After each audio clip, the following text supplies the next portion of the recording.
Guys आज हम chapter number 7 का रिवीजन करेंगे। ये है हमारा रेशियो एंड प्रोपोर्शन। हमने इन सभी चैप्टर्स का जो कंप्लीट सॉल्यूशन है वो आपको कराया हुआ है, उनके लिंक आपको डिस्क्रिप्शन बॉक्स में मिल जाएंगे। हमने इनका जो इसके बैक साइड में हमारे सेलिना बुक के बैक साइड में आपके सॉल्यूशन पेपर होते हैं, वो सॉल्यूशन पेपर्स सॉल्यूशन क्वेश्चंस आपको कराए हैं, स्पीचमैन पेपर का सॉल्यूशन और बहुत सारा आपका एग्जाम मटेरियल है जो हमने आपको करा दिया है। तो अगर आपने अभी तक उनको नहीं देखा है तो लिंक आपको डिस्क्रिप्शन बॉक्स में मिल जाएगा, आप उसको देख सकते हो। हमने चैप्टर वाइज सभी मतलब एक ही वीडियो में हमने वो 2 पार्ट्स हैं, उसमें हमने सभी फॉर्मूलाज भी आपको कराए हैं कि सभी चैप्टर्स के सिर्फ फॉर्मूला विद कॉन्सेप्ट बताया आपको। वो वीडियो आपके लिए काफ़ी इंपॉर्टेंट है, उसको आप जरूर देखना। ओके, और उसमें पीडीएफ भी आपको प्रोवाइड की गई है जिसको आप डाउनलोड कर सकते हैं और अपना क्या कर सकते हैं कि जो फॉर्मूलाज होते हैं उनको एक साथ रख सकते हैं। तो यहाँ पर अब हम चैप्टर नंबर 7 की बात करेंगे, रेशियो एंड प्रपोर्शन की। रेशियो एंड प्रपोर्शन की बात हम पहले भी कर चुके हैं। तो रेशियो और प्रपोर्शन है क्या, आज बिल्कुल बेसिक से इसको समझेंगे कि रेशियो है क्या भाई। ये रेशियो किसको बोलते हैं हम, ये रेशियो क्या बला है। तो ये क्या है हमारा कि रेशियो है हमारे पास कि अगर हम टू क्वांटिटीज का कंपैरिजन कर रहे हैं तो ये क्या है हमारा comparison of two quantities. Simple, आपके पास टू क्वांटिटीज हैं और उनका क्वांटिटीज बिल्कुल मतलब उनका क्या कह सकते हो कि यूनिट सेम है। जैसे आप क्या कर रहे हो, 10 kg राइस ले रहे हो और क्या ले रहे हो, यहाँ पर वीट ले रहे हो आप 15 kg। तो इनका हमें कंपैरिजन करना है कि भाई इनका क्या रेशियो है राइस और वीट का, कि वीट और राइस का क्या रेशियो लिया गया है यहाँ पर। तो उसी को हम क्या करेंगे, इनका कंपैरिजन। रेशियो को हम इस तरीके से रिप्रेजेंट करते हैं, या फिर इसी को हम कह सकते हैं कि 10/15। रेशो क्या होती है, रेशो होती है उसकी सिंपलेस्ट फॉर्म। ये सिंपलेस्ट फॉर्म नहीं है, सिंपलेस्ट फॉर्म मतलब उनके पास कोई भी फैक्टर ना बचे अदर देन 1, मीन्स कि आप इनको डिवाइड करो या फिर सेम टेबल से जिससे कैंसिल हो रहे हो, या फिर हम क्या कह सकते हैं कि आप इसके फैक्टर कर दो, इसके फैक्टर होंगे 2 × 5 10 होता है और इसके फैक्टर होंगे 3 × 5। जो भी सेम फैक्टर आ रहा है उसको कैंसिल कर दो, ये बचेगा हमारा 2/3। ये क्या है, यही इसका क्या है रेशो, इसी को हम क्या कहेंगे, इसका रेशो। ध्यान रहे क्वांटिटीज जो हम लेंगे, जो भी जिन दोनों का हम रेशो फाइंड कर रहे हैं उसमें आपको क्या करना है, यहाँ पर जो यूनिट होंगी वो सेम होनी चाहिए। केजी है तो केजी होना चाहिए, ऐसा नहीं है यहाँ केजी या मीटर है, यहाँ केजी या ग्राम है। ओके, तो यूनिट सेम होना चाहिए तभी हम उनका कंपैरिजन कर सकते हैं एग्जैक्टली। अब इन कंपैरिजन का मीनिंग क्या है कि अगर आपको मान लेते हैं दो चीज़ों को मिक्स करना है, वैसे जो इनका जो यूज़ होता है रेशियो प्रोपोर्शन का, दो क्वांटिटीज़ को आपको क्या करना है सेम रेशियो में रखने के लिए, सेम क्वांटिटी में रखने के लिए किया जाता है। जैसे कि आपको राइस और व्हीट का मान लेते हैं आपको कोई मिक्सचर बनाना है, आप किसी भी चीज़ का मिक्सचर बनाना, तो उसमें किसी भी चीज़ का क्या कॉम्बिनेशन होना चाहिए। कि अगर आपको क्या बनाना है, मान लेते हैं कि आपको एक मिल्क शेक बनाना है, बनाना शेक बनाना है, उसमें बनाना का और क्या जो मिल्क है उसमें उनके वेट का क्या रेशियो होना चाहिए। इस तरीके से कि रेशियो हमारा क्या रहे, इनका फिक्स रहे कि हम उसकी क्वांटिटी कितनी भी इंक्रीज कर दें, हम उनकी क्वांटिटीज कितना भी इंक्रीज कर दें कि उस वैल्यू को हम सभी के लिए कर सकें उसे। मीन्स आप इसको एक समझो एग्जांपल से कि मान लेते हैं कि आपको क्या बनाना, कोई डिश बनानी है, उस डिश में आपको क्या करना है कि क्रीम की एंड उसमें आपको क्या मिक्स करना है, क्रीम मिक्स करना है और व्हीट मिक्स करना है। ओके, उनका रेशियो लेना है, या फिर मिल्क और उसमें व्हीट मिक्स करना है। ठीक है, उसमें कुछ आटा मान लेते हैं, हम केक बना रहे हैं तो उसमें व्हीट मिक्स करते हैं और उसमें क्या मिक्स करते हैं उसमें अब यहाँ पर, और उसमें जैसे मिल्क भी ऐड करते हैं हम, तो उसमें मान लेते हैं उनका क्या रेशियो होना चाहिए। ओके, तो इनका क्या रेशियो होना चाहिए कि हम कह रहे हैं कि भाई अगर आप मिल्क क्या ले रहे हो, यहाँ पर 1 kg मिल्क ले रहे हो, या फिर कह रहे हो कि आप 500 ग्राम मिल्क व्हीट ले रहे हो, यहाँ पर आटा ले रहे हो, तो मिल्क कितना केजी होना चाहिए उसका रेशो हम यहाँ पर लेट कर लेते हैं कि मान लेते हैं यहाँ पर कितना होना चाहिए 1 लीटर या फिर 1 kg कह सकते हो आप। तो 1 kg में कितना होगा, 1000 kg होगा। तो यहाँ पर इनका रेशो, अब अगर हम वीट का रेशियो इंक्रीज करें, वीट की वैल्यू को इंक्रीज करें, तो मिल्क को कितना इंक्रीज करना पड़ेगा, वो चीज़ बताती है हमें रेशो। ठीक है, वो चीज़ हमें रेशो को डिफाइन करती है। यहाँ पर अगर हम इनका रेशियो सिंपलेस्ट वैल्यू निकालें तो 500 और 1000 का 1:2 आ रहा है कि अगर आपने 500 लिया है तो इसको इसका डबल, यहाँ पर कह सकते हो कि आप जितना वेट लोगे उसका डबल आप क्या ले रहे हो, मिल्क ले रहे हो, उसमें जिन दोनों को आपको मिक्स करना है इस टाइप से। ओके, तो ऐसे ही इन वैल्यूज़ को, दो क्वांटिटीज़ को जहाँ पर हम कंपेयर करते हैं तो उनका कंपैरिजन ही हमारा क्या होता है, रेशियो होता है। अब रेशियो की कुछ प्रॉपर्टीज़ हैं कि रेशियो हमेशा जो होगा हमारा ए और बी का, कि वो सिंपलेस्ट फॉर्म में होगा। उनमें अगर उनके फैक्टर देखें, उनमें कोई भी कॉमन फैक्टर नहीं होगा अदर देन 1। यहाँ पर बी की वैल्यू क्या नहीं होनी चाहिए, बी नॉट इक्वल्स टू 0 होना चाहिए, बी 0 नहीं होना चाहिए, क्योंकि अगर ये बी 0 हो गया तो फिर ये नॉट डिफाइन हो जाएगा। क्योंकि आपको पता है कि अगर हम 0 से किसी चीज़ को डिवाइड करें तो वो नॉट डिफाइन आता है। क्यों? क्योंकि आपको उसको ए को 0 पार्ट में डिवाइड करना है। 0 पार्ट में डिवाइड करने का तो कोई यहाँ पर क्या बनता है, मीनिंग ही नहीं बनता है, तो हम इसको डिफाइन ही नहीं कर पाते हैं। अभी तक ये डिफाइन ही हुई चीज़ डिफाइन नहीं हुई कि आप 0 से डिवाइड करते हो किसी वैल्यू को तो उसका एग्जैक्ट क्या आंसर होना चाहिए। ओके, अब इनके बारे में बात हो गई। अब हम यहाँ पर सिंपल जैसे हम क्वेश्चन देखते हैं कि क्वेश्चन में क्या होगा यहाँ पर, कि क्वेश्चन हमें किस तरीके के मिलते हैं। हमने इसके क्वेश्चंस किए हैं और इसकी प्रॉपर्टीज़ किए हैं, इसकी हमने काफ़ी प्रॉपर्टीज़ की हैं। देखो ये कॉम्पोजिशन, यहाँ पर डुप्लीकेट रेशो, ट्रिप्लीकेट रेशो, सब डुप्लीकेट है, सब ट्रिप्लीकेट, ये सभी हमने फॉर्मूलाज में आपको बताए हैं।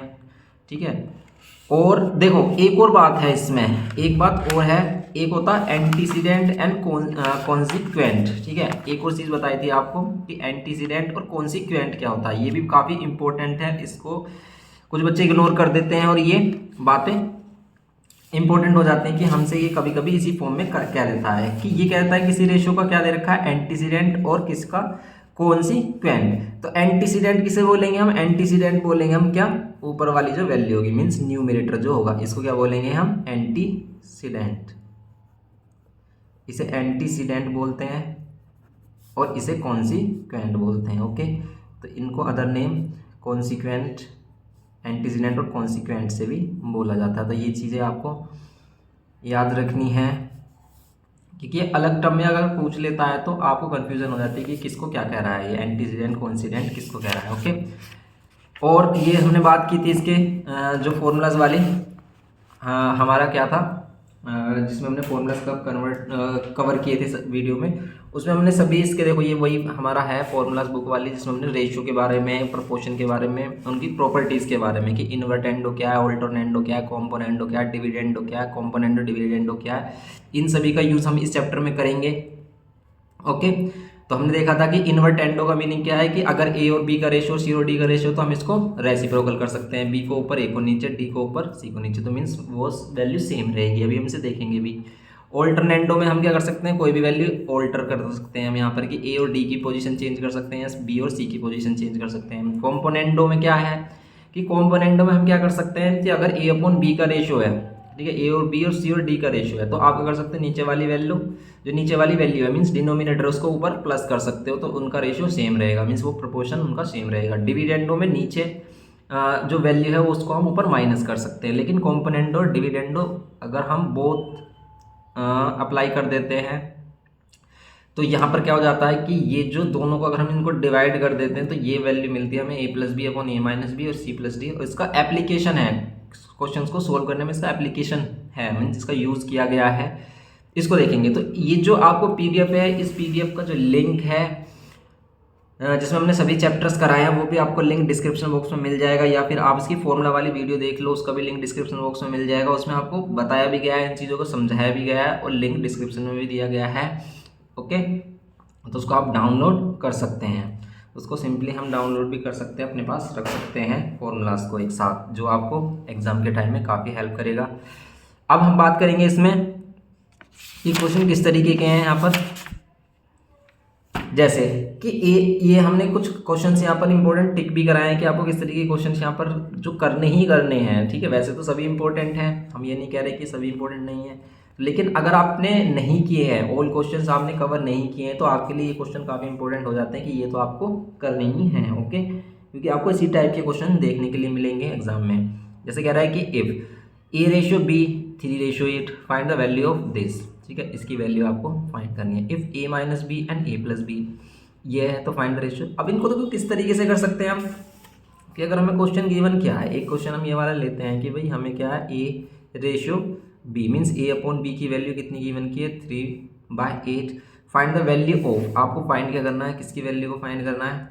अब देखो बात क्या हो रही है यहाँ पर, फाइंड करना है आपको 4a प्लस 3b डिवाइड में क्या 6a और माइनस में क्या b, ये आपको फाइंड करना है। अब बताओ हम इसका क्या कर सकते हैं, इसका क्या हो सकता है ये बताना है आपको। तो यहाँ पर क्या हो सकता है, a/b 3/8, ये 4a प्लस 3b और 6a माइनस b। इसका क्या होना चाहिए भाई कि ये हमारा इसकी वैल्यू दे दे।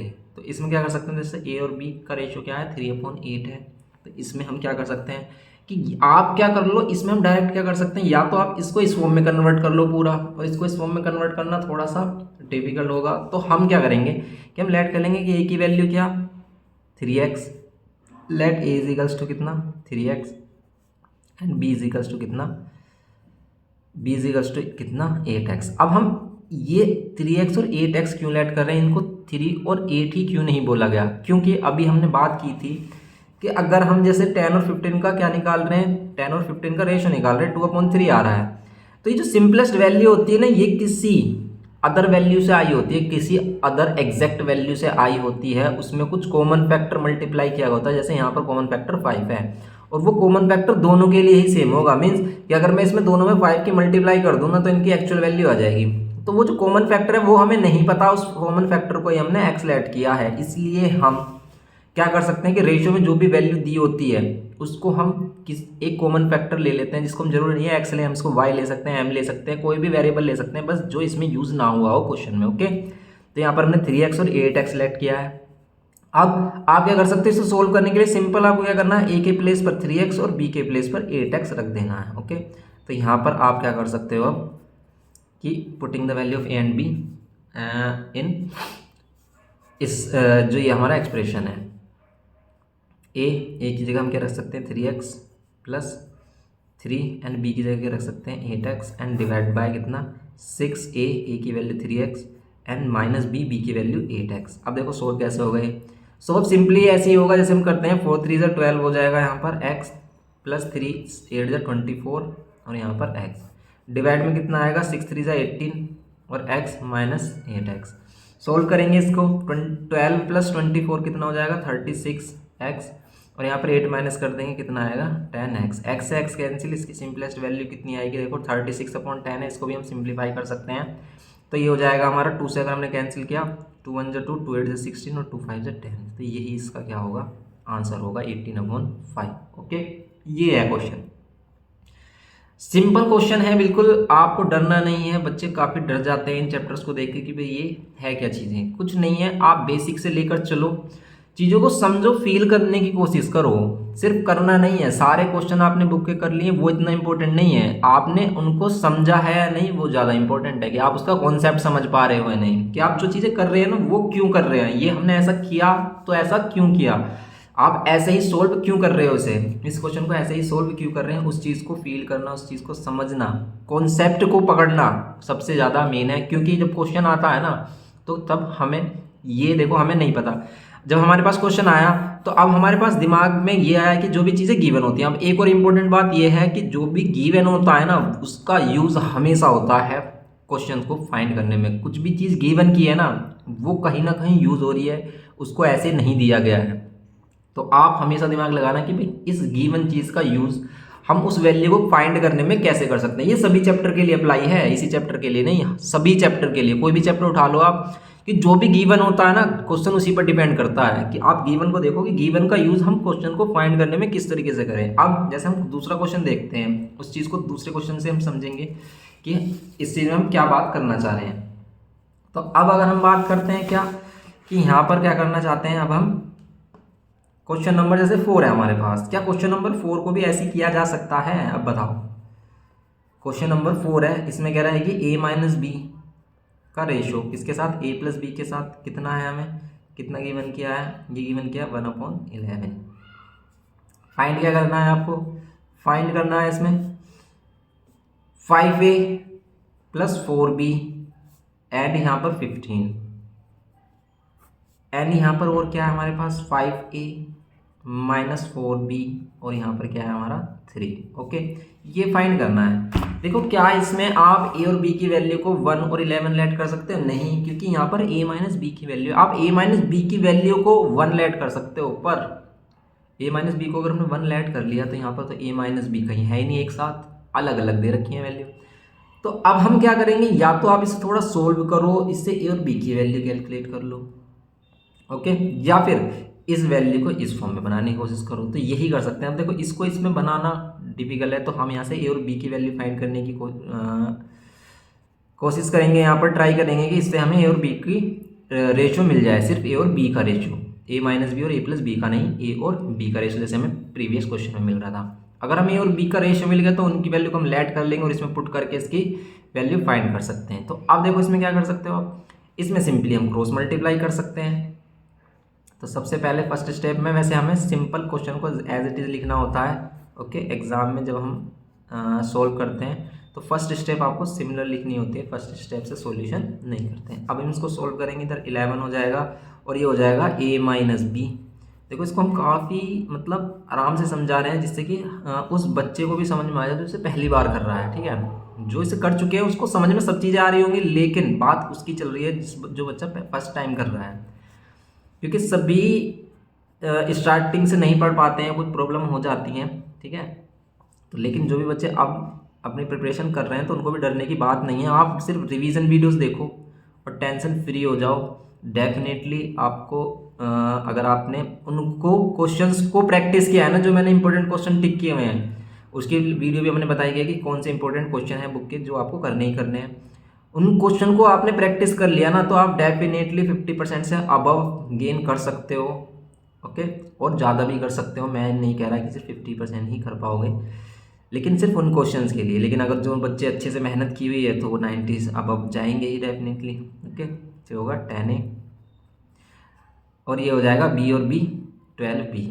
अब ये कुछ वीडियो से चलती रहती है कि भाई 1 मंथ में 90%, कैसे कोई 90% ला सकता है 1 मंथ में? कभी नहीं ला सकता। आप कितनी भी कोशिश कर लेना, 1 मंथ वाला बच्चा जो सिर्फ 1 मंथ में पढ़ रहा है ना, वो कभी 90% नहीं गेन कर सकता। जिसने स्टार्टिंग से अच्छे से प्रिपरेशन की, अच्छे से स्टडी की है ना, टाइम दिया है अपने आप को, अपनी स्टडी को, वही 90% से अबव गेन कर पाता है। हर कोई नहीं कर पाता, फिर तो हर सभी के आ जाते हैं 90% अबव।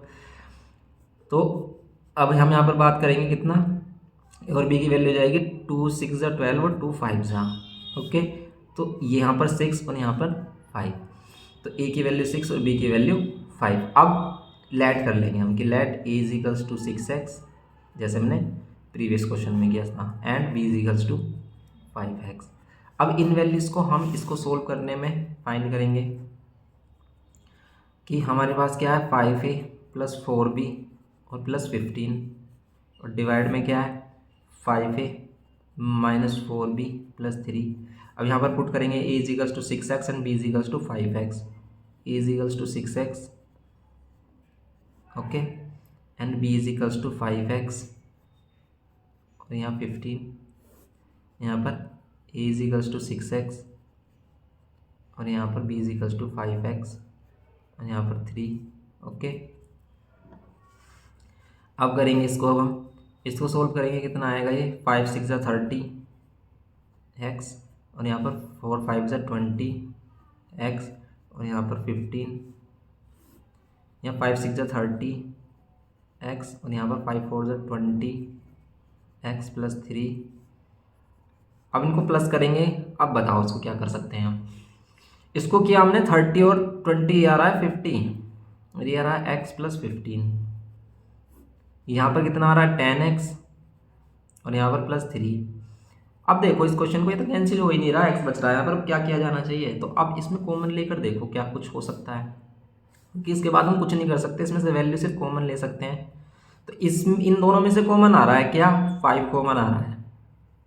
देखो अगर आपको कॉमन लेने में प्रॉब्लम हो रही है तो सिंपल आप क्या करो, 50 के फैक्टर कर लो। 50 के क्या फैक्टर होंगे, मीन्स ऐसे आप टाइम फैक्टराइजेशन आता है ना आपको, कि इसको फैक्टर किया 25 आया, 5 आया, ये 5 5, ओके। ये होगा 50 के फैक्टर। 15 के फैक्टर आपको पता ही है क्या होंगे, 3 और 5। देखो अब इन दोनों फैक्टर्स में से क्या कॉमन है, इसके तो 3 और 5 आ रहे हैं 15 के, और 50 के क्या आ रहे हैं 2 5 5 आ रहा है। क्या कॉमन आ रहा है, सिर्फ कॉमन आ रहा है 5। तो दोनों में से अगर हम 5 कॉमन ले लेंगे, इसमें से भी इसमें से भी, तो 50 के साथ पास क्या बचेगा, 2 5 10, या फिर आप सिंपल आपको अगर आता है कि आप डायरेक्टली देख सकते हो कि दोनों किस सेम टेबल से कैंसिल हो रहे हैं, जैसे 5 से दोनों सेम से टेबल से कैंसिल हो रहे हैं, तो 5 कॉमन लिया तो 5 से डिवाइड किया 10x बचेगा और यहाँ पर 3 बचेगा। ओके, यहाँ पर रह जाएगा हमारा 10x और यहाँ पर ये 3। अब आप देखो ये तो फैक्ट मतलब ये जो फैक्टर आ रहा है हमारा ये बिल्कुल सेम है, तो देन हम क्या कह सकते हैं यहाँ पर कि वे वैल्यू क्या बचेगी यहाँ पर 5, तो इसकी जो वैल्यू होगी ना वो 5 आएगी। ओके, तो इसकी जो वैल्यू आएगी वो सिर्फ ओनली 5 आएगी, हमें 5 मिलेगी। ओके, ये है क्वेश्चन हमारा। है सिंपल क्वेश्चन, बिल्कुल सिंपल है क्वेश्चन, डरने की कोई बात नहीं है। क्वेश्चन को करोगे इस तरीके से तो आपको मतलब चीज़ें पकड़नी है, ठीक है, चीज़ों पर आपको ध्यान देना है कि भाई हम इस चीज़ में कर क्या रहे हैं। जैसे क्वेश्चन नंबर 5 है, find the number which bears the same ratio to this that 8/21 does to this. ये क्वेश्चन काफ़ी इंपॉर्टेंट है, इसकी लैंग्वेज समझना काफ़ी इंपॉर्टेंट है कि कहना क्या चाह रहा है। ये क्या कह रहा है कि find the number which bears the same ratio to this, मतलब वो नंबर फाइंड करो जो सेम रेशियो रखता है किसके साथ, इसके साथ, जो 8/21 इसके साथ रखता है। क्या करें इसका भाई, तो इसमें सिंपल ये कह रहा है कि आपको वो नंबर फाइंड करना जिसका इसके साथ रेशियो 7/30 के साथ क्या आए, सेम रेशियो है जो इन दोनों का आ रहा हो। ओके, तो अब अगर हम इस क्वेश्चन को करते हैं, क्वेश्चन नंबर 5 को, तो यहाँ पर कह रहा है कि 7/33 दैट 8/21 डज टू 4/9। हमने लेट कर लिया वो नंबर x है जिसका रेशियो किसके साथ 7/30 के साथ सेम है, किसके बराबर, जो 8/21 का रेशियो किसके बराबर आ रहा है हमारा 4/9 के। मीन्स ये तो प्रोपोर्शन वाली वैल्यू होगी, जब दो रेशियो इक्वल होते हैं उसी को हम क्या कहते हैं, प्रोपोर्शन बोलते हैं कि प्रोपोर्शन में। अब बात करें अब अगर हम इसकी, तो यहाँ पर x/7/33 होगा। ओके, और यहाँ पर 8/21 और उसको डिवाइड में करेंगे हम 4/9। ओके, तो आप स्टेप वाइज करो, बिल्कुल डरने की बात नहीं है। अब हम क्या कर सकते हैं, देखो इसमें क्या कर सकते हैं, इसको इधर और इसको सबसे ऊपर। ये रूल आपने सीखा है 7th 8th में ही, हम 6th में आ जाता है ये कि हम बीच वाली जो वैल्यू होती है, मिडल वाली वैल्यू मिडल से और सबसे नीचे वाली सबसे ऊपर से।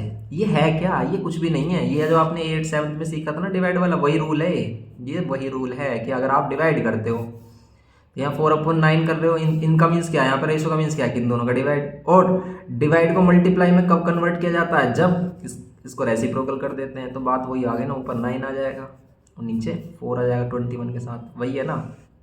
तो बस ये चीज़ें वही हैं, एक दूसरे से इंटरलिंक होती हैं, चीज़ें एक दूसरे से इंटरलिंक होती हैं। हमें चीज़ें तब नहीं समझ में आती जब हमारे प्रीवियस जो नॉलेज है ना वो थोड़ी वीक होती है, मतलब हम वहाँ पर नहीं पढ़ पाते हैं, चीज़ों को नहीं कर पाते हैं, तो तब हमें प्रॉब्लम हो जाती है। तो उन चीज़ों को भी आपको कहीं ना कहीं इग्नोर नहीं करना है, उनको सीखना है, उनको पैरेलल लेकर चलना है कि भाई हमें पहले वो वाली बातें भी थोड़ी सी रिमाइंड हो जाएं, तो हम आगे समझ जाते हैं चीज़ें। तो जैसे अब ये वाला कॉन्सेप्ट है, आप समझ गए होगे बिल्कुल एकदम से, आपके दिमाग में मतलब माइंड में क्लिक कर गया होगा कि भाई ये क्या चीज़ चल रही है।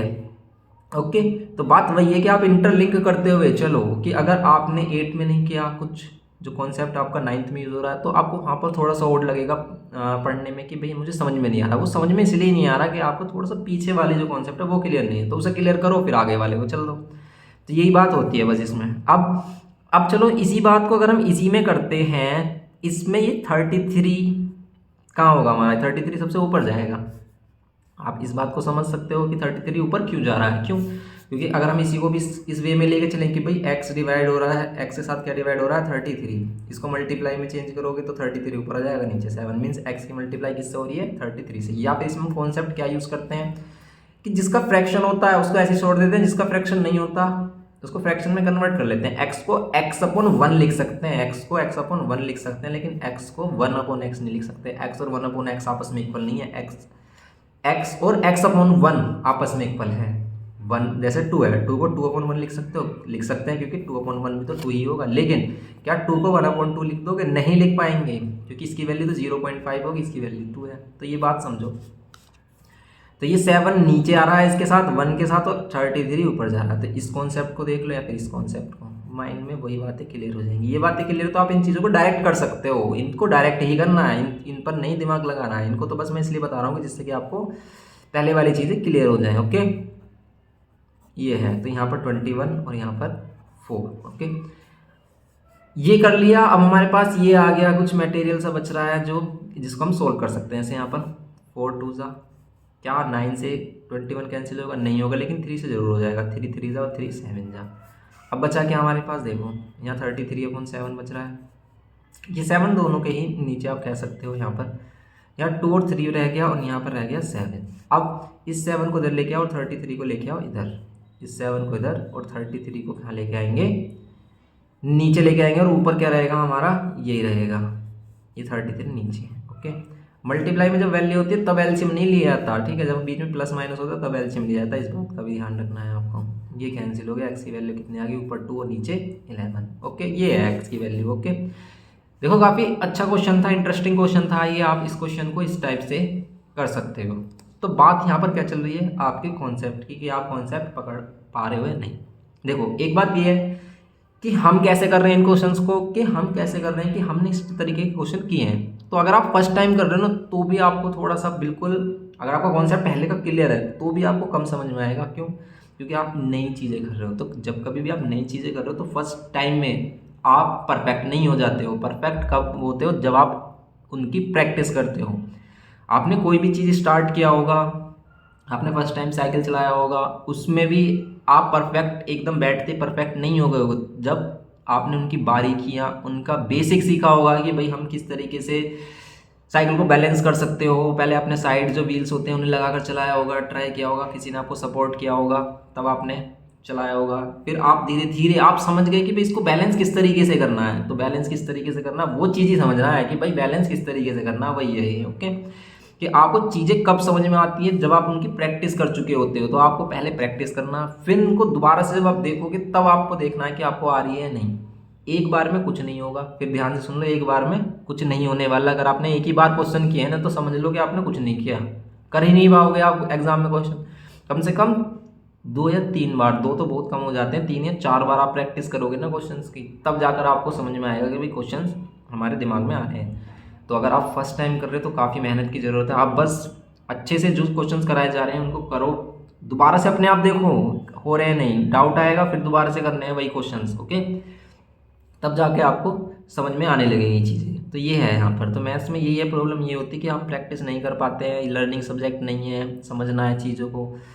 तो उनको समझने के लिए आपको खुद प्रैक्टिस करनी है। समझ जाओगे ना आप, तब भी नहीं कर पाओगे। अगर मैंने आपको करके दिखा दिया ना, अभी भी मोस्टली बच्चे जब अपने आप करेंगे तो उसमें मिस्टेक जरूर आएगी। आप बीच में रुक जाओगे, सोचोगे अब क्या करें। तो वही चीज़ है कि उनको करने के लिए आपको क्या करना है? प्रैक्टिस करना है। नहीं, जहाँ पर रुक जाते हो दोबारा से वीडियो को देखो, फिर देखो कि हमने क्या किस तरीके से बताया, तो फिर उसे अप्लाई करो।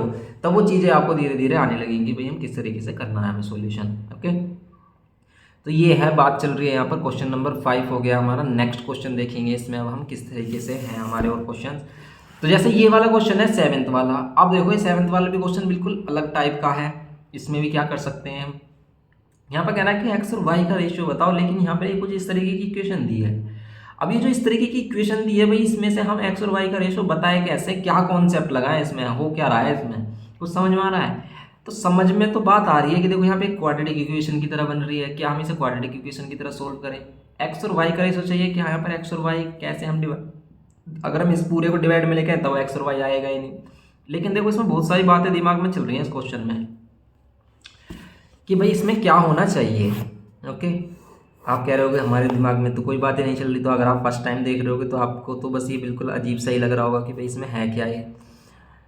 तो हमारा दिमाग तब काम करता है जब हमारे पास कुछ है दिमाग में उससे रिलेटेड। ओके, तभी हम सोच पाते हैं कि अगर आपको साइकिल चलाना आता है तो आप सोच पाओगे कि इसको हाथ छोड़कर कैसे चलाएंगे, स्टंट कैसे करेंगे, कैसे इसको कर सकते हैं, हम आगे वाला रियर व्हील कैसे उठा सकते हैं। तो वो जो खुरापाती दिमाग है ना, वो तब काम करता है जब पहले से आप उसके बारे में कुछ कर चुके हैं। ओके, तो पहले आपको उस पर एक्सपेरिमेंट करने होते हैं। ये है यहाँ पर। तो एक्स अपॉन वाई, यहाँ पर अब देखो आप एक्स अपॉन वाई का रेशियो कैसे फाइंड कर सकते हैं। मुझे आपको देखो देखते यहाँ पर एक चीज़ पता चल रही है, या तो हम इसे क्वाड्रेटिक इक्वेशन की तरह सोल्व करें, या फिर उससे ना करके हम इसे डायरेक्ट यहाँ पर क्या कर सकते हैं कि उससे ना करके, उससे भी बेस्ट तरीका ये कहता है इसका कि आप क्या करो, यहाँ पर एक्स स्क्वायर से डिवाइड कर दो। देखो अगर आप एक्स स्क्वायर से डिवाइड करते हो, उसकी बात भी चलो कर लेते हैं हम, कि अगर हम यहाँ पर करते हैं एक्स स्क्वायर से डिवाइड या वाई स्क्वायर से डिवाइड, तो क्या मिलेगा हमें। देखो अगर हम एक्स स्क्वायर से डिवाइड करते हैं यहाँ 1 मिलेगा, यहाँ पर 6 और यहाँ पर वाई अपॉन एक्स का होल स्क्वायर कह सकते हैं। और यहाँ पर क्या मिलेगा, एक एक्स से एक एक्स कैंसिल हो जाएगा और फिर ये वाई अपॉन एक्स। लेकिन हमें रेशो किसका चाहिए, रेशो तो हमें एक्स अपॉन वाई का चाहिए, तो हमें वाई स्क्वायर से डिवाइड करना चाहिए था, क्योंकि तभी हमारा रेशो डायरेक्ट एक्स और वाई का आता, वाई और एक्स का आएगा। वैसे हम उसका रेसिप्रोकल कर सकते हैं जो वाई और एक्स का रेशो आएगा। ओके, उसमें भी कोई बड़ी बात नहीं है, ये आ रहा है। लेकिन फिर यहाँ पर ये 2 बार आ रही है वैल्यू, एक यहाँ पर एक यहाँ पर और एक भी बच रहा है। फिर हम इसको एक बार में इसकी वैल्यू कैसे बताएंगे, तो जब तक एक ही साथ नहीं होगी वैल्यू फिर हम इसकी वैल्यू नहीं बता पाएंगे। तो यहाँ पर क्वाड्रेटिक इक्वेशन यूज़ हो रही है कहीं ना कहीं, यहाँ पर हम क्या कर रहे हैं, क्वाड्रेटिक इक्वेशन का यूज़ कर रहे हैं। ओके, तो अगर हम इसे वाई स्क्वायर से डिवाइड कर रहे होते तो इक्वेशन कुछ थोड़ी सी चेंज हो जाती। किस तरीके की चेंज हो जाती कि अगर हम इसे वाई स्क्वायर से डिवाइड कर रहे होते, यहाँ पर वाई स्क्वायर से डिवाइड, इसको हम स्टार्टिंग से कर रहे हैं, देखो यहाँ वाई स्क्वायर से डिवाइड, सभी को सेपरेटली इंडिविजुअली हम क्या कर रहे हैं, वाई स्क्वायर से डिवाइड कर रहे हैं। वाई स्क्वायर से डिवाइड किया, यहाँ पर एक्स और वाई का होल स्क्वायर हो जाएगा और यहाँ पर क्या हो जाएगा 6 और यहाँ पर क्या हो जाएगा, वाई से Y cancel 5 X upon Y. अब इसको थोड़ा सा सिंप्लीफाई देखने के लिए ना, या आप इसको ऐसे थोड़ा सा ओड लग रहा होगा तो आप क्या करो, एक्स और वाई को लेट कर लो, कि एक्स अपॉन वाई को हमने क्या लेट कर लिया, ए। तो यहाँ पर क्या हो जाएगा ए स्क्वायर, यहाँ पर 6 और यहाँ पर 5a। अब आप इसमें क्या लगा सकते हो, अब इसमें आप मिडिल टर्म स्प्लिटिंग लगा सकते हो। कैसे, ये इक्वल्स टू में 5a है, इस a को उधर लेके आओ तो माइनस का 5a हो जाएगा और यहाँ पर हो जाएगा 6 इक्वल्स टू में 0। अब इस इक्वेशन को आप सोल्व कर सकते हो 6 के ऐसे फैक्टर कि प्लस करने पर 5 आए। क्या 6 के ऐसे फैक्टर होते हैं कि प्लस करने पर 5 आए होते हैं? 2 और 3 ले लो या 3 और 2 ले लो। 2 3 6 और 2 + 3 5 होते हैं यहाँ पर a और +6। ओके, ये 0, फिर यहाँ a स्क्वायर, फिर यहाँ पर माइनस, फिर a की बात। अब देखो जैसे हम मिडिल टर्म स्प्लिटिंग कर रहे हैं, जिस बच्चे का मिडिल टर्म स्प्लिटिंग वीक होगा फिर वो सोच में पड़ जाएगा कि हमें मिडिल टर्म स्प्लिटिंग करना है। तो यही बात है कि अगर कॉन्सेप्ट पहले वाले वीक है ना तो आपको इंटरलिंक करने में प्रॉब्लम आती है। इसको भी आप कर सकते हो, इसका चैप्टर 5 में हमने लिंक दिया है और मिडिल टर्म स्प्लिटिंग सेपरेटली उसी प्लेलिस्ट में बताया है, उसके सभी जो पार्ट है हमारे, तो उसको आप कर सकते हो। तो अगर आपको मिडिल टर्म स्प्लिटिंग, देखो मिडिल टर्म स्प्लिटिंग ऐसी चीज़ है ना जो आपको आगे तक काम आएगी, कितना भी आप मैथ्स में चले जाना उसमें आपको ये करना ही है। मिडिल टर्म स्प्लिटिंग तो आपको आना ही चाहिए, तो इसे छोड़ने की कोशिश मत करना कि इसे स्किप कर दें, इसे स्किप नहीं कर सकते, ये कहीं ना कहीं आपको घूम फिर के मिल ही जाएगा। तो इसको तो कहीं पर भी स्किप करना ही नहीं है, तो इसको सीखना ज़रूरी है। अभी काफ़ी टाइम है, देख सकते हो आप लिंक, जो चैप्टर 5 का जो प्लेलिस्ट का लिंक है उसमें आप देखना। क्वाड्रेटिक इक्वेशन में फर्स्ट एक्सरसाइज के बाद आपको मिडिल टर्म स्प्लिटिंग अच्छे से समझाया गया, उसमें 3 उसके पार्ट बनाए गए हैं जिसमें सिर्फ मिडिल टर्म स्प्लिटिंग के एक्स्ट्रा क्वेश्चन बताए गए हैं, फिर एक्सरसाइज बाद में कराई गई है। अब इसमें क्या कर सकते हैं, यहाँ से a कॉमन ले सकते हैं, तो यहाँ पर बचेगा a-2, यहाँ से a कॉमन लिया तो a-2 और यहाँ से -3 कॉमन लिया तो यहाँ पर क्या बचेगा a-2 इक्वल्स टू कितना 0। यहाँ पर ये a-2 और यहाँ पर ये a-3 इक्वल्स टू कितना 0।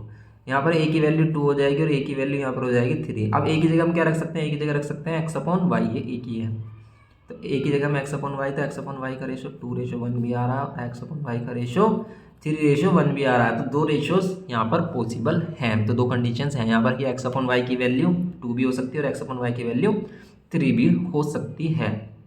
इसी तरीके का इसका आंसर भी हमें गिवन कर रखा होगा। देखो वैसे ही हमने सभी क्वेश्चंस कंप्लीट वीडियो में ऑलरेडी करा दिए हैं। ओके, आप देख सकते हो हर एक क्वेश्चन कराया, कोई भी क्वेश्चन नहीं स्किप मिलेगा आपको। चैप्टर नंबर 7 की प्लेलिस्ट में हमने हर एक क्वेश्चन कराया है, उसमें कोई भी क्वेश्चन स्किप नहीं है। ये क्वेश्चन हमारा ये रहा 7 क्वेश्चन, जिसमें हमारा आ रहा है कितना 3 और 2 आंसर। 3 2 बोलो या 2 3 बोलो, ओके, इसमें प्रॉब्लम नहीं है।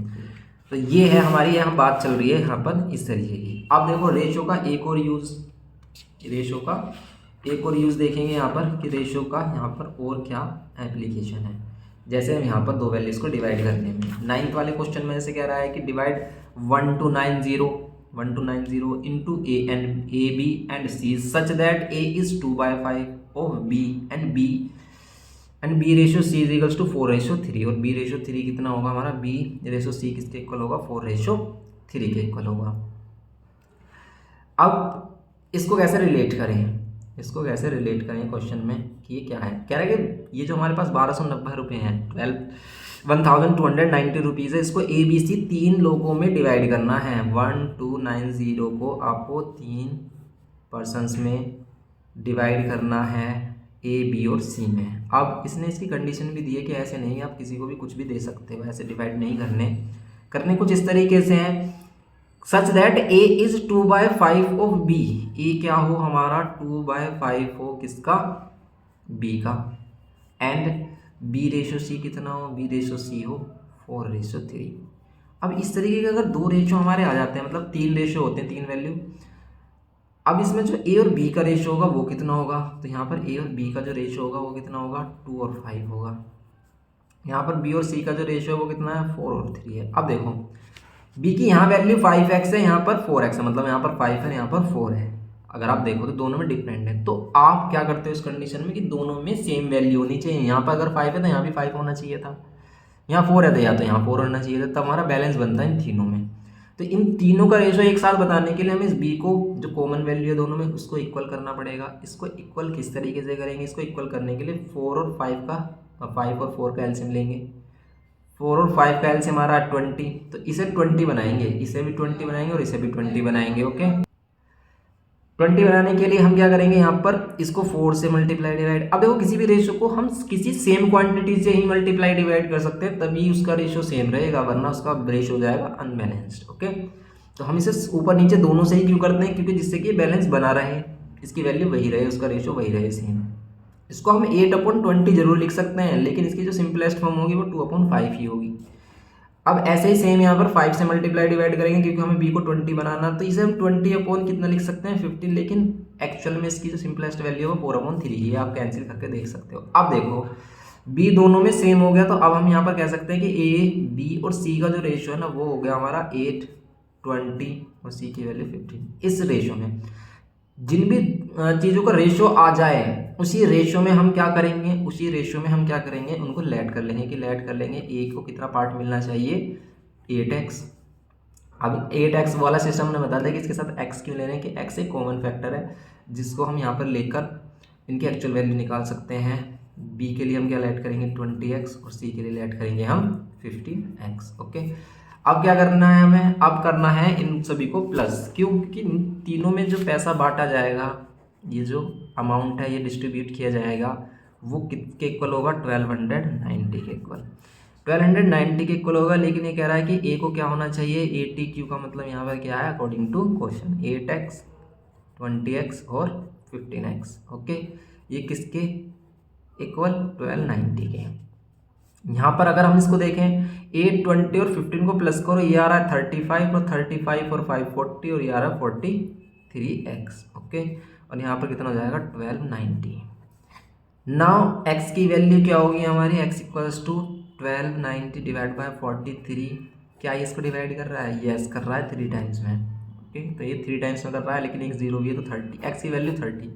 अगर x की वैल्यू 30 आ गई तो a b c को कितना अमाउंट मिलेगा, तो देन हमारा ए बी सी को जो अमाउंट मिलेगा वो कितना होगा, ए को मिलेगा 8x, मीन्स कि 8 के साथ आप क्या मल्टीप्लाई करोगे, 30 मीन्स 8 को मिलेंगे 8 3 24, 240 रुपीज़। ओके, फिर बी को कितना मिलेगा अमाउंट, बी को मिलेगा आपको 20x, सबसे ज़्यादा बी को ही मिल रहा है 20x। तो यहाँ 20 और x की वैल्यू 30, और यहाँ पर कितना हो जाएगा 2 3 6, ये मिल रहा है 600 रुपीज़ बी को। ओके, सी को कितना मिलेगा, सी को मिलेगा हमारा कितना 15x, तो 15 इंटू एक्स, जिसमें हम क्या कर सकते हैं, इसमें 15 मल्टीप्लाई बाय 30, तो ये हो जाएगा 450 रुपीज़, इसको भी मिल रहे हैं। अब आप इनको ऐड करके देख लेना कितना आएगा, 1290 आ रहा होगा। ओके, इस तरीके से इनको डिवाइड करना। तो इस तरीके से हम किसी मनी को, अमाउंट को, किसी का भी डिविडेंड जो है, हम किसी का भी जो भी पार्टनरशिप है, एक तरीके से जैसे हम किसी चीज़ की पार्टनरशिप करते हैं, तो जिसका रेशियो जितना होता है हमारा, जिसका जितना कॉन्ट्रीब्यूशन होता है उसके अकॉर्डिंग उसको उसका प्रॉफिट डिस्ट्रीब्यूट किया जाता है। तो ऐसे ही ये है हमारा सिस्टम। ओके, तो ये हो गया हमारा 9th क्वेश्चन। तो ये है हमारे क्वेश्चन, काफ़ी इंपॉर्टेंट क्वेश्चन है ये हमारे। जैसे क्वेश्चन नंबर हम 12 देख लेते हैं। कह रहा है कि the monthly pocket money of Ravi and Sanjeev are in the ratio 5:7, their expenditures are in the ratio 3:5। If each save ₹80 every month, find their monthly pocket money. तो इनका मंथली पॉकेट मनी आपको फाइंड करना है, कितना होगा। तो इस तरीके का जो क्वेश्चन है ये जैसे आपका प्रीवियस मतलब 2012 में आया है, तो इस तरीके क्वेश्चन आपको काफ़ी ध्यान से देखने कि इनको क्या है, इसमें क्या सिस्टम है, क्या इसमें लॉजिक है। अब इसमें लेट किस तरीके से करें चीज़ों को, ये कह रहा है कि जो मंथली पॉकेट मनी है ना रवि की और संजीव की, वो किस रेशो में 5:x में है। पॉकेट मनी 5:x में और उनका एक्सपेंडिचर्स मतलब उनका खर्चा 3:5 में है। इफ़ ईच सेव, दोनों 80 रुपये एवरी मंथ सेव करते हैं, तो उनकी मंथली पॉकेट मनी बताओ कितनी है। पॉकेट मनी का रेशो है 5:7। एक्सपेंडिचर मतलब खर्च कितना कर देते हैं, खर्च कर देते हैं 3:5 में, और सेव दोनों 80 रुपीज़ ही करते हैं। अब देखो उनकी इन जो क्या है पॉकेट मनी, उसको हम 5x और क्या ऐड कर लेते हैं 7x, इसकी 5x और इसकी 7x।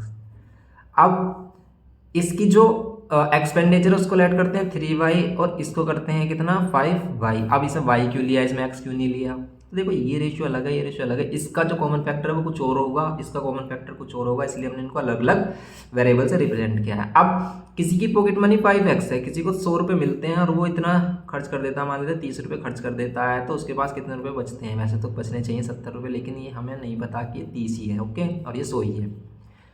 तो वो कितने रुपये बचाता है, जितना इसका इनकम है या फिर कह सकते हैं पॉकेट मनी, उसमें से जितना खर्च कर देता है बचते हुए इसकी सेविंग बची। ऐसे इसमें है कि 7x है और उसमें से खर्च कर देता है 5y, तो कितना बचे 80 रुपीज़ बची। दोनों इक्वेशन को साइमल्टेनियसली इक्वेशन से सोल्व कर देंगे, आंसर आ जाएगा। ये साइमल्टेनियस इक्वेशन क्लास 9th में है हमारा, मे बी चैप्टर नंबर 4 नहीं है, ये हमारा 6-7 है, ओके।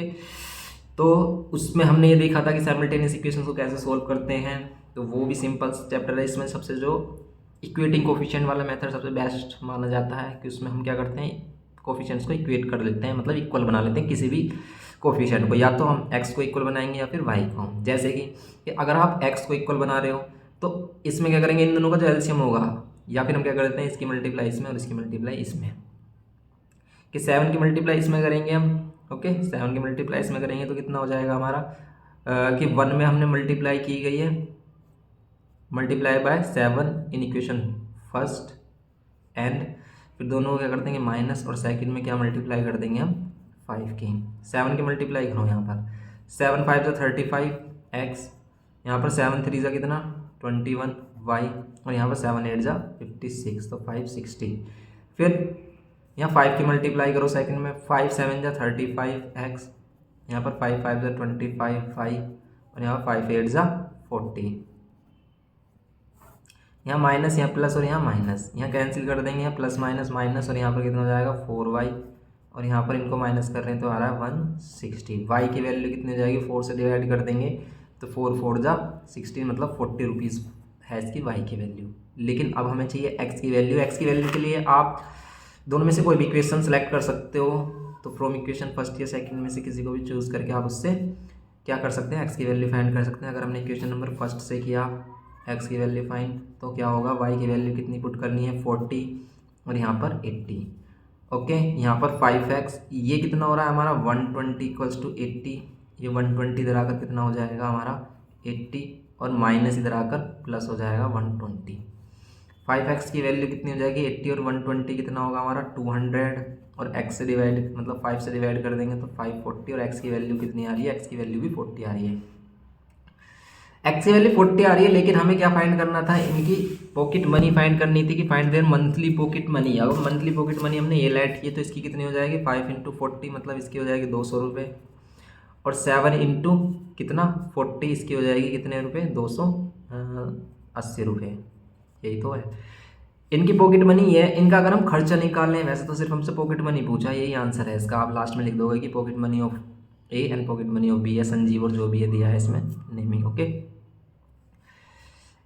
एंड ये वाला जैसे अगर हम इसका एक्सपेंडिचर देखें कि इसमें भी हम 40 की मल्टीप्लाई करेंगे, तो 3 की 40 से मल्टीप्लाई करोगे कितना आ रहा है यहाँ पर, ये खर्च करता है जो करता है ये 120 रुपये। अब 200 में से 120 खर्च कर देगा, 80 तो बचेंगे। ऐसे इसमें देखो इसका खर्चा कितना आएगा, इसका खर्चा आ रहा है 200 रुपये, 5 और 20 आ रहा है, 200 रुपये खर्च करते हो 280 रुपये मिलते हैं, तो 80 तो सेव करेगा, तो वही कंडीशन है इसमें, ओके।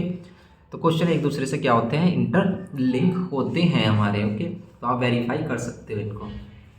ये हो गया हमारा, तो ये क्वेश्चन है हमारा 12। तो इसी तरीके के क्वेश्चन हैं इसमें हमारे, जैसे इसमें क्वेश्चन नंबर 14 भी काफ़ी इंपॉर्टेंट क्वेश्चन है, कह रहा है कि the bus fair between two cities in increase in a ratio 7:9, find the increase in the fair, the original fair is 245। अगर ओरिजिनल फेयर कितना है हमारा 245 है तो इसका इंक्रीज फेयर निकालो, तो इंक्रीज फेयर कितना होगा, इंक्रीज फेयर अगर कितना है हमारा 207 है तो अच्छा इसमें क्या है कि find the increase in the fair, fair में कितना इंक्रीमेंट हुआ वो निकालना है इसमें। तो आप निकाल दो इसमें फेयर में कितना इंक्रीमेंट हुआ, 7 से 9 इंक्रीमेंट हुआ है।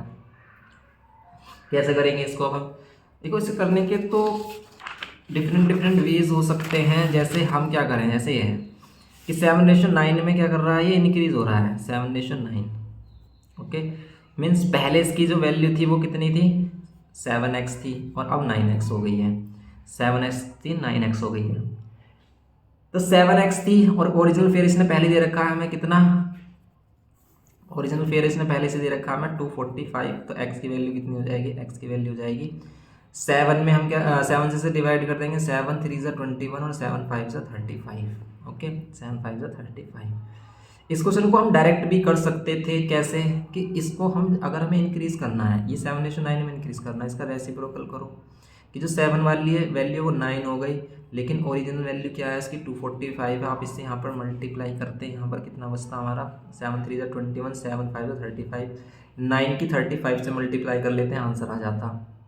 यहाँ पर कितना आता 9 5 ज़ा 45 4 और यहाँ पर 9 3 ज़ा 27 और 4 31, 315 रुपये। मतलब पहले 245 था इसका किराया, अब कितना है 315 रुपये हो गया। या फिर हम ऐसे फाइंड कर लेते, पहले x की वैल्यू फाइंड करते हैं, x की वैल्यू हो गई, अब 9x की वैल्यू कितनी हो जाएगी 9 × 35, वही आता हमारा 315। इंक्रीज कितना, इंक्रीमेंट कितना हुआ है 245 को इसमें से माइनस कर लो, तो 245 माइनस कर रहे हैं तो 55 और 5 60 70 रुपये, 245 70 रुपीज़ इंक्रीमेंट हो रहा है इसमें। ओके, 70 रुपीज़ का इंक्रीमेंट हो रहा है, ये है हमारा सिंपल। अब ये कह रहा है कि इंक्रीज्ड फेयर, अगर उसने इंक्रीज्ड फेयर दे दिया 9x दे दिया तो उसका ओरिजिनल वैल्यू हमें निकालनी है हमें से। तो इसके लिए अगर हमें इंक्रीज्ड वैल्यू दे रखी है तो हम क्या करेंगे कि 9x की वैल्यू दे रखी है हमें कितनी, 9x की वैल्यू 207 रुपये दे रखी है। आप इसे x की वैल्यू निकाल लेते हैं, 9 2 ज़ा 18 और 9 3 ज़ा 27, 23 आती तो ओरिजिनल वैल्यू कितनी आती 7x। मतलब यहाँ पर क्या कर लेते कितना 7 से इसको मल्टीप्लाई कर लेते हैं, लेकिन फिर दोनों को माइनस करना होता है, लेकिन डिक्रीमेंट तो सिर्फ 2x का ही हो रहा है, तो आप इसमें डायरेक्ट 2x की वैल्यू निकाल लो, मतलब 46 रुपीज़ इंक्रीज़ हो रहे हैं। ठीक है, 207 में से 46 कम कर देंगे, पहला ओरिजिनल जो फेयर है उतना होगा और इसको इंक्रीज़ कर देंगे हम। तो इन सभी का क्वेश्चन का मतलब सॉल्यूशन आपको हमने कंप्लीट वीडियो वाली जो कंप्लीट लेक्चर हमारा उसमें कराया हुआ है, उनको देखना आप ज़रूर। ठीक है, जो क्वेश्चन हमने मार्क किए हुए हैं उनको तो आपको कंपलसरी है वो करने ही करने हैं। ओके, तो ये है हमारे ये चैप्टर नंबर 7 का कॉन्सेप्ट है हमारा। ऐसे इसमें जो हमारी BC एक्सरसाइज है वो भी कुछ इसी टाइप से हैं। इसमें हमने जो रेशो सेम बनाया था ये वही है जो भी हमने रेशो सेम बनाकर दिखाया था कि ABC का रेशो कैसे निकाल सकते हैं अगर हमें 2 डिफरेंट रेशोस दिए हैं। ओके, ये क्वेश्चंस आप हमने कराए हैं, डुप्लीकेट सब डुप्लीकेट ये सभी हमने बता दिए हैं आपको कैसे किस तरीके से करने हैं। नहीं किए हैं अगर आपने तो आप प्लीज़ लिंक डिस्क्रिप्शन बॉक्स में दिया है, चैप्टर नंबर 7 पर जाएँ और उसमें प्लेलिस्ट पर जाएँ, आपको सभी क्वेश्चन मिल जाएंगे। फिर ये कंटिन्यूड प्रोपोर्शन में है कि third proportion, mean proportion, fourth proportion जो होते हैं हमारे, इन सभी के क्वेश्चन हमने बताए हुए हैं कि किस तरीके से ये करने हैं आपको।